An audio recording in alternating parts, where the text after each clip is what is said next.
n'okutuusa kati nkyebuuza Mpuuga kyayagaza Bobi Wine kiyinza okubeera ekintu ekirala nga kyawukana ku ekyo ffe kyetumanyi nga ebya struggle oba oliawo yeevwekamu byekweke. Ebyo munnange tugenda kuba tubiraba, nsuubira okuba tugenda okubeera nga tusembyayo Mpuuga ono tusooke tumale okulaba ddala kiki kyayagaza Bobi Wine.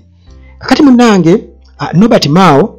naye abantu bamwambalidde oluvannyuma lw'okugezaako okulaga nti ali Newto, alina statements ze yakoze nga alinga alumbagana muhoozi afayaringa back. Naye munnange abantu ne bamutegeeza nti ffenno nga tetuli baweewe nga tulaba ani be muzannyira ku bwongo. Ate Makerere wali ku kasozi k'abayivu mutabani wa Fred Nyanzi bw'atyo yawangudde oba yalondeddwa kuba guilty president. Ndowooza tusooke n'ekyo naye teweerabira akubeera ng'osubscribinga wano ku Uganda at Large, onyige notification bell eri awo osobole okubeera ng'ofuna emboozi yonna gye tuba tuwaniseeyo. Ate era nga sinaba kubeera nga neerabira mwebale okusiiba abasiibye n'abo abasiibudde abasiibi. Era omulango wano ku Uganda at Large abasiibi bwe bali wano mu Mikwesese buli lukya beeyongera obungi, abasiibulukukirawo wano oli oluwulira nga bajja ate tosobola kubeera ng'okola ki ng'obagoba. Kale gwe naasobodde okukwatayo akatono k'osobodde osobola munnange okuyisizaawo kubanga kirimu ebirungi bingi nnyo. Osobola okusiibulula ku basiibi wano mu Mikwesese babeerawo. Osobola okuteeka ku nnamba ezo emyesembyayo 73 endala esembyayo 15 wano ku Uganda at Large nga bulijjo. Kaakati munnange tusookere Makerere wano. Tusookere Makerere. Amawulire munnange bwe gatyo gabaddewo era nga James bagamba nti ye Churchill, James Churchill Sentamu waliwo yagambye nti si ye James wabula ye Churchill. Nedda abantu babeera n'amannya mangi, kakati ono bamuyita James Churchill Sentamu. Ono munnange bw'atyo alondeddwa nga guilty president ow'ekyendamu omu Makerere University. Eno nga munnange ye institution ebyenjigiriza ekyasinze obukadde wano e Uganda. Era nga munnange institution eya higher learning ekyasinze, kubanga nsuubira okubanga waliwo obusomero obwagisooka, kubanga muntu asooka kusoma eno wansi ate najja n'agenda kasozi Makerere. Kati basooka kusomesa be basomesa paka bwe kyatuka ekiseera nga beetaaga okuzimba university. Naye bwe twogerako higher institution of higher learning, Makerere University yekyasinze obukadde. Kakati munnange Sentamu ono yeesimbyewo nga independent. Munnange yafunye obululu 3459 ze yafunye, bwe bululu bwe yafunye. Kati eyamuzeeko yabadde John Bosco Rukundo, ono nga yeyabadde ku tikiti eya National Resistance Movement. Ono yafunye obululu 3267. Kati olwo Ismail basaalirwa nga ye official candidate owa National Unity Platform. Olwo ye munnange n'aba wa kusatu n'obululu 3126. Bano bugabanye. Churchill mutabani wa Fred Nyanzi ne Ismail basaalirwa eyabaddewo ku kaadi ya NUP officially babugabanye. Kakati munnange Sentamu political background ye nti emanyikiddwa era nga ono mutabani wa Fred Nyanzi, Ssabakunzi wa NUP, head of mobilization mu National Unity Platform. Era nga kiba kitegeeza abeera kizibwe oba nephew owa Robert Kyagulanyi Sentamu Bobi Wine akulembera NUP. Kati munnange wano Makerere University Sentamu abadde active nnyo era abadde ayinvolvinga nnyo mu bukulembeze bw'abayizi akozeeko nga secretary owa Buganda Nkubaza Mbogo Students Association. Kati olugendo lwe olw'obuwanguzi luno lubaddewo era nga lubaddemu ebigambo bingi nnyo n'okusoberwasoberwa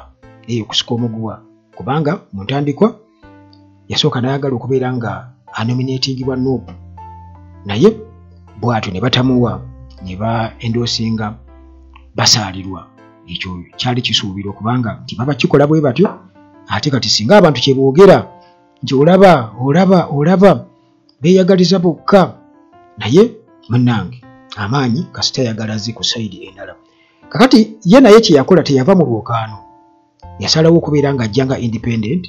era nga okusalawo kuno kwaleetawo mixed reactions, nti abantu bakwogerera naddala okuva mu kibiina ekya Nuupu. Naye munnange newankubadde bwe byaliwo nti abadde amanyikiddwa nti okumanyikwa kwe bwe kutyo n'okweraga mu bayizi students body, era kino kimuyambye nnyo okubeera nga atuuka ku ntebe eyo ey'oku ntikko mu bwa guild obw'Amakerere. Kati Ssentamu kitegeeza agenda kuba munnange asikira Vincent Lubega Nsamba, ono ye outgoing guild president. Ebyo munnange byebyo mu bufunze, njagadde tutandikire eyo, naye nga bwe tuddako wano ku Norbert Mao nkugambye tugenda kusembyayo Mpuuga. Kitumanyi Mpuuga kikyagaza Bobi Wine, kikyayagaza Bobi Wine naye munnange Norbert Mao ono bw'atyo yagezezzaako okubeera nga ayanukula Muhoozi mu ngeri y'okufayaringa back olwa statements ze yakola, naye Bannayuganda ne bamwambalira. Manyi bano babuzaabuza nnyo, bakola enkola eya Tamale emirundi, nga bw'olaba ba Tamale emirundi Bagashumba balina engeri gye babuzaabuzaamu, agenda n'akikuba ng'akize mu opposition. Kati ne wabaawo ab'opposition abamuwagira era nga bamwagala, bamulaba ng'ali nnyuto, mbuye akuba sayidi zonna, kumbe ye awo wennyini waayagala kubanga era kye kimusasuza. Kakati munnange Norbert Mao gwe twogerako ono e Justice Minister owa Uganda, era nga muganda wange oluvannyuma lw'okubeera nti yayagadde okwanukula ku recent remarks ezakoleddwa Muhoozi Kainerugaba, abantu bwe batyo bamwanukudde mu ngeri eyatotubuzaabuza. Kakati era nga ono agezaako okuleeta endowooza nga alaga nti ye sincere wingman, kwegamba omuntu alaba ebintu mu butuufu bwabyo era ng'ekintu akyogera nga bwe kiri. Mbu omuzannyi mbu ataliko kyekubiira, era Bannayuganda bangi ne baleka okwebuuza nti naye kati gwe ogwawa.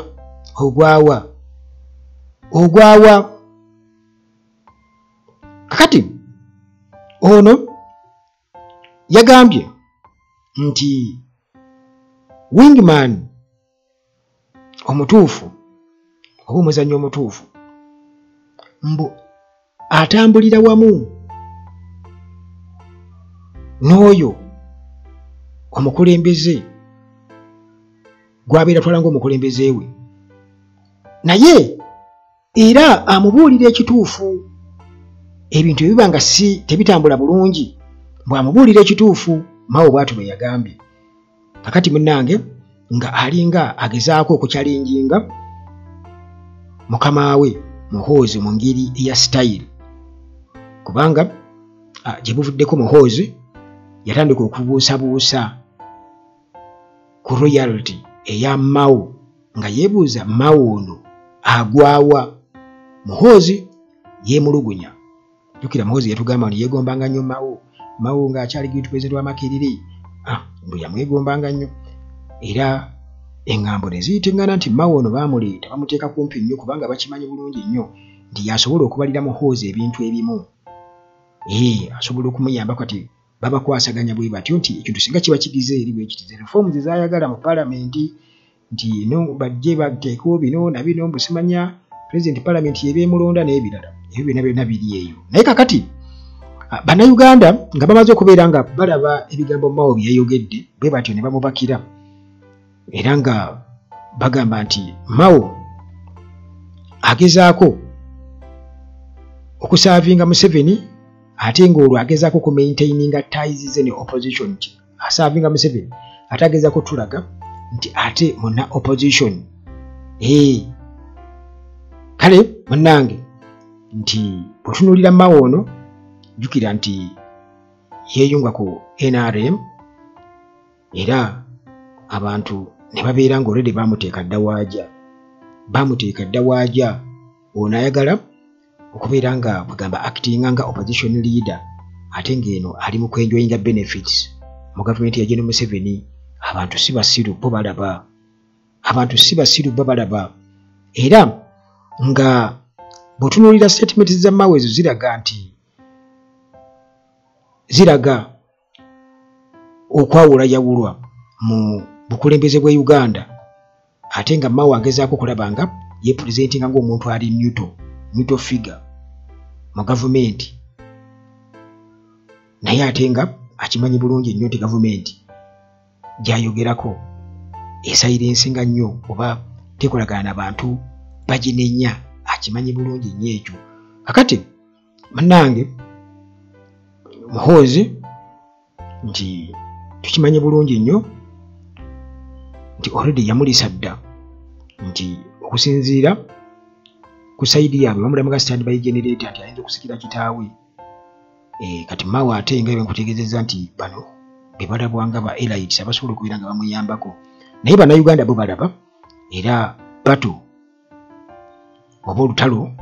olw'obuyinza teruli just mu bululu teruli mu bululu wabula nti ne mu gavumenti mwennyini mweruli olutalo olw'okulwanira obuyinza ekyo tusobola okubeera nga tukiraba. Kale Mao tannaba kubeera nga addamu abantu engeri gye bamwanukudde naye ekituufu kyo kiri nti abantu bo bamulaga era nga ensi yonna perspective gy'erina ku ye okuva lwe yagenda mu NRM ne bakola obufumbo tewakyali kubuusabuusa kwonna nti alinga akuba omulambo empiso okwegamba afaanaganako nga mukwano gw'empuuga ate balaga tebali makambugo kubanga jjukira nti ono yaleeta reforms no yaleeta reforms naye era nga bwe nkutegeezezza nti omuntu yeebuuza ddala mpuuga ono ayagala ki ku Bobi Wine kubanga Bobi Wine ayinza okulwawo okwogera ku mpuuga kuba kati essaawa eno ebiriwo birala nnyo naye we tuweredde mu kalulu wano ak'Ekawempe North mpuuga naye musajja watabadde nga agezaako okujja okwogera nga avumirira violence eyoleseddwa mu kalulu mu campaign naye era abantu kati bamuwa amatu gali awo. Kakati bw'atyo avuddeyo n'akola statement ndowooza gy'asuubira okuba nti kakati ate yeyinza okumuleeta kubanga Bobi Wine jjukira si ye muntu ow'okwesonyiwa amangu kuba yaliko amasannyalaze kati olina okumukiipinga ng'ali very close okusobola okusigaza amasannyalaze. Kati mpuuga ekyo akitegeera bulungi nnyo, akitegeera Muhoozi akitegeera, Museveni akitegeera, kwegamba bakimanyi bonna nti olina n'abo bennyini nti abatera ba apologist ba regime abakolera regime Balamu Bagashumba Tama emirundi yafa naye nga naye obukodo bwe yali abulina nti balina okubanga eva aidha ajja n'asusuta Bobi Wine kati sayidi eri n'amukuba asobole okusanyusa bakama be eno n'amuwaana n'asanyusa bano kugamba n'abeera mu makkati awo nti Bobi Wine yaliko amaki amasannyalaze nti abo bonna tekuli atawaananga ku Bobi Wine naye ate bamaliriza lumu mulaba amuli bubi nnyo asanyuse bali. Kakati mpuuga wuuno akyalokompoka n'ebintu bye ebitakyakola makulu kati yatugamba nti twagamba Bobi Wine okutukulembera tujjeko Museveni tebiriza. Mpuuga eyatugamba nti Bobi Wine si muteeketeeke wa kibogwe ate mbu gwe baali basaba mbu abakulembere bajjeko Museveni mbu naye ye yadda mu kushuutinga mu kukwata documentary okukwata firimu eraga ebikolobero bya Museveni byazze ng'akola ku bantu. Kakati omuntu nga mpuuga bw'aba tasobola kutegeera nti nno ebintu Museveni oba obujulizi abaana bonna be bazze nga bakwata kubanga Bobi Wine nga tugenda mu campaign eza 2021 yagamba abaana nti temuggyako kamera zammwe kuba bwe bujulizi obugenda okukozesebwa obutagenda kusangukawo obujulizi obukwatibwako. Kati ebintu ebyo byakwatibwa bwe bimala okukwatibwa mu kifo ky'okubireka awo bibeerawo nagalaale kubanga emirembe gigenda gikyuka oli n'abikuŋŋanya n'abiteeka mugabo n'okwata ebifaananyi ewaka n'obiteeka mu album oba nga bw'oneewandiikako akatabo kubikukwatako n'empuuga nsuubira okuba nga ekyakimanyi kubanga bano be bateeketeeke be bayivu aboogera oluzungu mbu olulungi kati oluzungu tulirumanya tutya nga tetululaba mu butabo bwe mwawandiika kati Bobi Wine ye ate alina ekisingako ekyo nti alina ekintu ekiri mu bifaananyi ekintu ekisobola okutambula mu nsi yonna ne kikakasiza ddala nti ddala bino bituufu the truth and only the truth about the regime kati bw'abiteeka wamu n'abidocumentinga Mpuuga n'agamba nti mu kifo ky'okubaliidinga kati busooka weebuuze nti struggle bagimazeemu bbanga ki ne documentary bagikwatira bbanga ki struggle bagimazeemu bbanga ki nti kati kale bwe baamaliriza okukola documentary struggle neekoma kakati nga Bobi Wine bwe yadda mu kushootinga documentary Mpuuga gyatalabanga ya mugaso bwe gyalabanga etalina mugaso era Mpuuga naye bwe yadda mu kwezibika ebitaano n'ava mu struggle nze bwentyo bwe mbiraba naye munnange ono gwe twogerako yali leader of opposition ekifo kye yayagala okulemeramu n'agenda mu bakulu b'eddiini n'agenda e Mengo ne munnange ng'alina okubeera ng'akivaamu era ne bamukyusa kubanga leader of opposition tukimanyi kyamalako ekisanja kimu nti mu kisanja ekimu ekya myaka 5 mulimu ebisanja 2 ebya leader of opposition kitegeeza nti mu makati awo avaako kabibe bire na mu FDC ng'avaako ne baleetawo omulala kati Mpuuga yali ayagala mbu yakiremeremu kubanga kyekifo kye yali akyasinze okuba kye yakabeeramu ekyamaanyi mu bulamu bwe bwonna kyekifo ekyamaanyi kye yakabeeramu kati ng'akiraba ng'akalira k'omwana era ng'asuubira nnyo kikozesa oba oli awo ate okusindika Bobi Wine amuggyewo mbuye kati Nuupu bagiwambe mukati yabeera pulezidenti w'ekibiina kya Nuupu nga bakuba enkuŋŋaana naye jjukira nti Robert Kyagulanyi Ssentamu ebyo byonna yali abikola ki yali abiraba kakati munnange bw'atyo yagamba nti Bobi Wine yava mbu yabaabandoninga n'abaleka n'ava mu lutalo olw'okulwanyisa okuggyako Museveni era agamba namugamba mbu atukulembere kakati Mpuuga atali wa Kibogwe yali badde akulembera mbu namugamba atukulembere tuggyeko Museveni naye ate yarizootinga mu kukwata katambi ka documentary mu firimu eraga ebikolwa bya Museveni Mpuuga era ng'alaga nti ali disappointed nnyo mbu olw'okulaba nti baali bafudde ku mulamwa mbu bashiftinze strategy okulaba shift in strategy kakati Bobi Wine nti mukola documentary eno eraga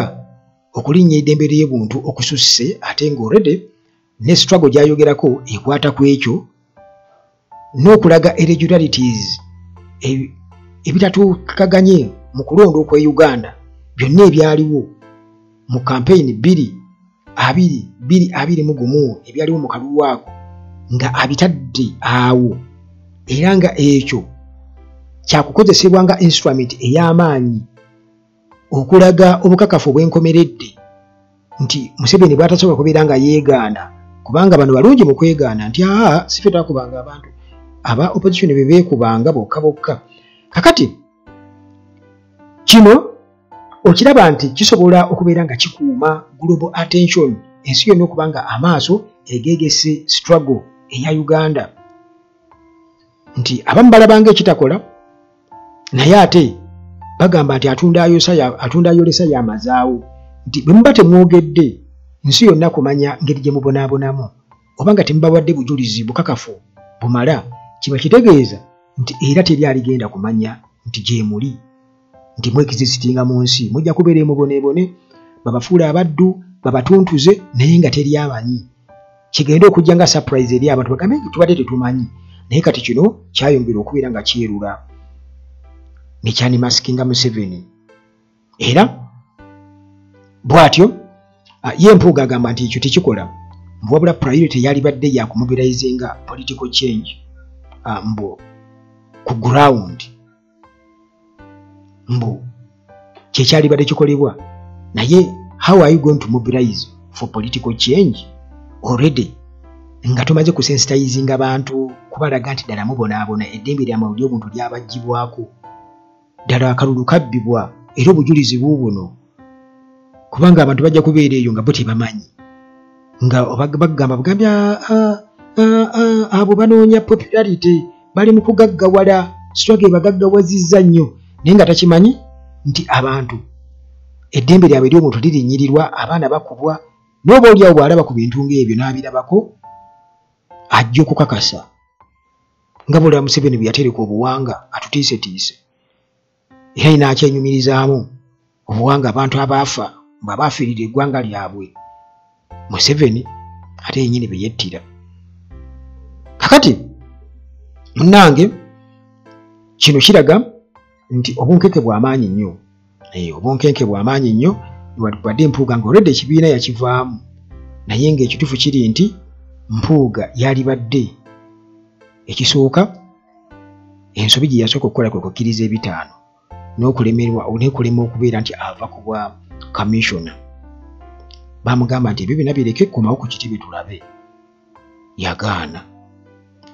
Kakati awo kiba kitegeeza nti ate kati kifaananyi ki ky'oba osiiga eri abantu b'oyagala bateekewo political change ku ground kubanga olidde bamaze okukitegeera nti kakati kulya akuwa obwami abakuwadde kulya teolidde kusesema ate ng'ebintu abantu bye bibaluma sente zibbibwa sente zigabanibwa naye eno service delivery eri wansi ebyo bwe bwani abadde nga gy'abyogera. Kakati munnange nti okudocumentinga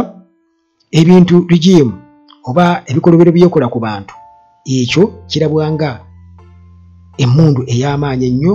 okuexposinga injustice wamu n'okubeera nga international support ebaawo mu lutalo olw'okubeera nti tununula eggwanga Uganda. Naye ekikulu kiri nti Mpuuga ekintu kye yalibadde akola kiri kimu yandibadde akkiriza byonna byonna oba oliawo n'akomawo mu Nuupu ne yeetonda kubanga kino kigenda kuba kimuyigga buli w'alaga ensobi ze yakola nnyingi nnyo alina kudda ne yeetonda kubanga ekyo kiraga sense of maturity nzigwe ndowooza kuba ndabira ddala political career ye egenda kufiira ddala buli kaseera ayongera kukunama bwe bwene ng'akunamizza Mpuuga amukunamiza buli wamugendako mulumba amukunamya buli wamugenda naye wempaka kirabika ndowooza takunama n'ebiri gyokka alabika akunama mingi. Kakati Mpuuga alina okubeera macuwa akkirize nti kati ye ali rejected era Nuupu okumukkiriza ne bw'ateekawo zino zi Democratic Alliance ze tezigenda kubeera nga zikola tezigenda kubanga takyasobola kuddayo mu DP ne Mao naye tabali bulungi tabeetaaga naye ekisinga okwewuunyisa nti abantu bonna abaliwo era bwe bweni yalina okuliidinga okujjako Museveni ate ng'oledde tukimanyi nti wakibogwe nga bwe bagamba kyakayiga Mpuuga afuneyo abantu abalala bamukaako banne weebali Alien Skin waali yandibadde already atandika ne batandikira awo naye olw'okuba nti ekimusasuza kwe kubeera mu Nuupu nga bwakyankalanya kati ate Nuupu already yamurejectinga people power yamurejectinga abantu baamugoba ye kennyini ebikolwa bye bye byamugobya abantu bagoba mu ndowooza kitegeeza n'olabira ddala nga bakugobye mu butuufu bw'okugoba kakati talina ngeri gy'ayinza kubeera nti oba oli awo abeera effective nga bali be baali bamwagala abamusasula kubanga yalina kulwanira munda mu Nuupu asuule ekintu ng'ali muli munda naye nga muganda wange amaanyi g'abantu si mangu yadde n'akamu. Mpuuga oyo abuzaabuza by the way kubanga ajja n'ayogera amanyi omuntu omufere amatiza nnyo ajja n'ayogera nze omu ku bantu abaali balaba Mpuuga ng'omuntu kugamba nga ndawo omusajja bw'aba ayogera olaba ayogera mukakkamu akola atya naye ate njagala okubuulira nali neerabidde ezimu ku principles zange tinagaana okukkiririza mu bantu abo abeesomaalika ne bakukkirizisa nti bantu balamu nnyo batera kubeera bantu babi nnyo. Sigenda kusukkawo wano ebyo munnange byebyo mu mboozi yaffe eno era tusisinkane mu mboozi zaffe endala eziddako weebale nnyo okubeerako wano ku Uganda at Large mune tukubulira ebyaliwo ebiriwo n'ebyo ebirijja mu maaso eyo akuume Mukama Katonda abakuumire ddala ddala ddala